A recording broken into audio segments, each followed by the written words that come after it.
And there they go.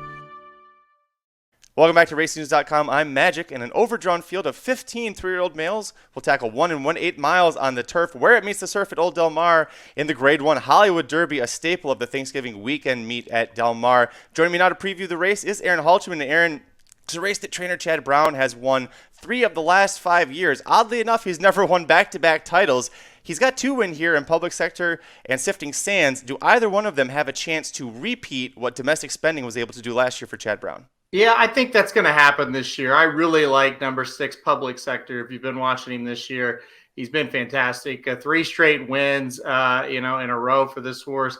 4 out of 6 overall this year. I just think he's very, very consistent, very, very good.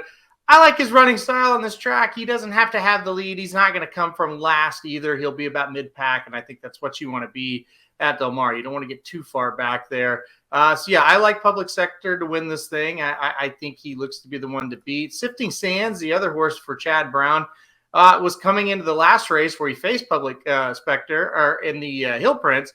He was coming in and went in 2 in a row, looking pretty good, and he didn't quite match up. So he doesn't send horses just for the hell of it. So I think he thinks Sifting Sands will bounce back. So maybe look for that horse underneath at a little bit of a bigger price. But I think Public Sector is the one you want.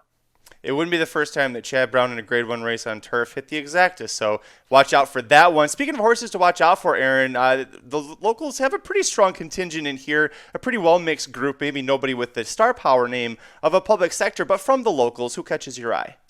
Well, I think you start with the Twilight Derby runners, and obviously the winner Subconscious should come back here and have a big shot. I'm very interested in the number 3 Cathkin Peak, who finished second to Subconscious last time out. Was 26-1 that day, got beat by a length and a quarter. Now gets Flavian Pratt aboard for the first time.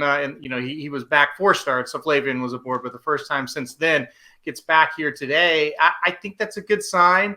I think the horse will run well. As we do this now, we don't know the odds, the morning line odds. So that's the question. If the horse is like 8-1, 10-1 type range, sure, I think you give it a shot. I'm not real interested, though, if this horse gets bet down to 4 or 5-1. I think you need a little bit of a price on this horse. But I think definitely another one kind of you can throw in there with Sifting Sands. It's like, yeah, this horse could hit the board at a decent price.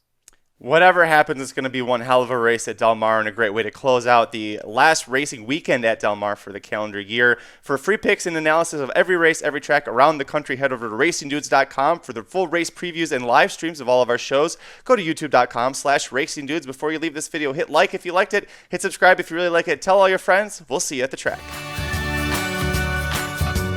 Racing Dudes Preview. Racing Dudes Preview. And there they go.